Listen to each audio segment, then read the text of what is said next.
Hey everyone, Rifle back with you, and getting a lot of positive feedback on the whiteboard series. Thank you very much. And again, it's my pleasure to do this. As we've got a lot of videos on how to populate the 9 line, we're going to keep fleshing that out. And the last couple of videos, we talked about IP, initial point, along with a second video supporting keyhole. And this is where we started from this big macro picture using a town called Yodaville. It's in the southwest part of Arizona. And to the northwest here, you've got Yuma proper.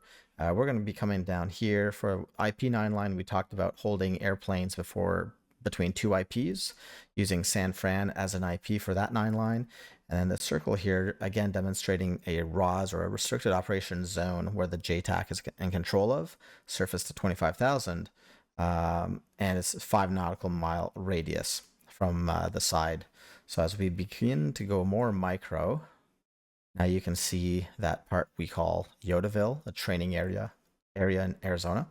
And this is a pretty accurate 5 nautical mile line. And if we were doing keyhole CAS, so like IPs on demand type of thing, it'd be out here, have some guys out at the Delta 5, it would be called. And as we keep going along, we get even more micro.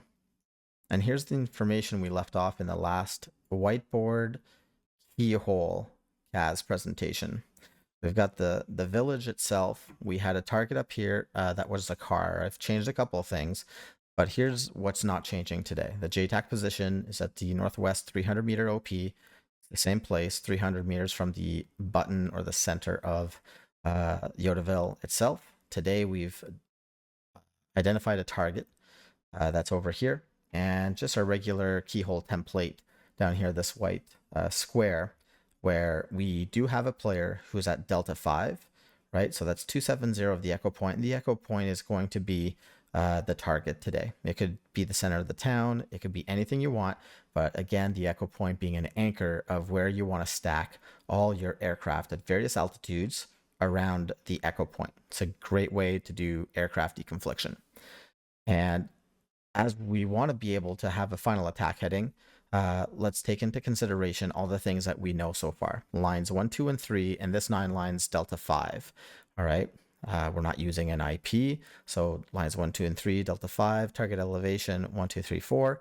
What we do have for targeting data is a high value target or an HVT in a courtyard today.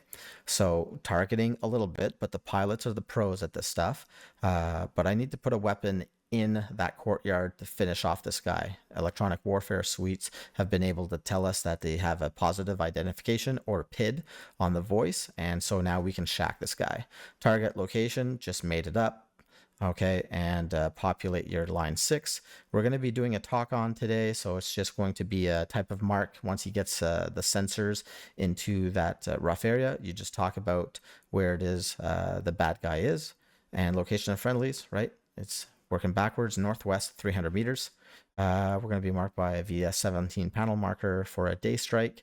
No big deal. And the egress instructions as the jet comes in west to east, we're going to left pole north and then back to Delta 5. We've covered this, no big deal. Now, as the jet reads back lines 4 and 6, which are the minimum readbacks required, then it's time to call when ready for remarks and restrictions. And in here, you can see we can do all kinds of stuff. All right. You could be like call visual tally, wings level in with heading, and then I'll give them the all seeing cleared hot. But before we get there, one of the things that's really important is the final attack heading or the attack direction. That's what we want to be talking about today. And for that, I'm just going to move over to Hog View to best demonstrate this one. So again, this courtyard right here, this is going to be our target location. The reason we want to be able to give a final attack heading in this scenario is this elongated building over here. We're going to call this a school. Okay, classic. There's a bunch of kids that are in school, but we got to be really careful. We got to shack this dude that's right over here. Okay, the school could be something else. It could be a religious place, a mosque, or whatever it is. All right, or even a friendly position. something that you do not want to really mess up at all. And remember, our airplanes are out here to the left side of the screen or west, Delta 5. So right now, there's no problem. Those planes are up and high. They're able to see out here. Our talk on is done. And now we've got positive identification on the voice. And the pilot now sees this individual that's on a handset, and he's just doing this thing. JTAC is happy that he's captured, right, through the sensors, optically sees the target, and now it's time to shack him. The final attack heading, what is it that we're talking about? I want to go over here and grab this analysis tool, and I have to put an X on top of this courtyard, and I'm creating a cone that the aircraft and weapon will travel into. And as I go along, I'm going to explain why that is. So right now, if I've got a weapon coming in here, possible that it could go short for some reason. But the big one is once it explodes, it's going to explode out towards the east, away from this no strike building. So I'm going to use this tool and put that line right over the courtyard, make it further out. And then I'm just going to press down there. Okay, so now, as you can see over here, I've got a heading of 78 degrees. Okay, it's magnetic. And so the map, I believe, is oriented north true, but because it's we are using degrees magnetic, all right, that's why it might look a little bit wonky, right? No stress about that. And then I'm going to do another point down here. I want to be very liberal here. This is the important part. Here's that X. The X is once, like right over the target. And then again, elongate the X, or sorry, this line. X out of that. And there you go. What's happening here? I'm going to have an aircraft coming in from the west towards the east. He may have to, in this instant, offset just a tiny bit right. You don't even have to mention it. We did a video on that.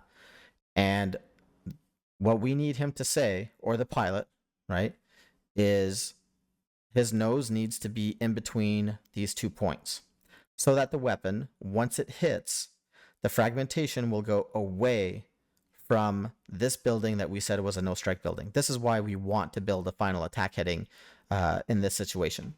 So the final attack heading in this case will be between 035 and, we can round it off by 2 degrees or 1.5 degrees, 080.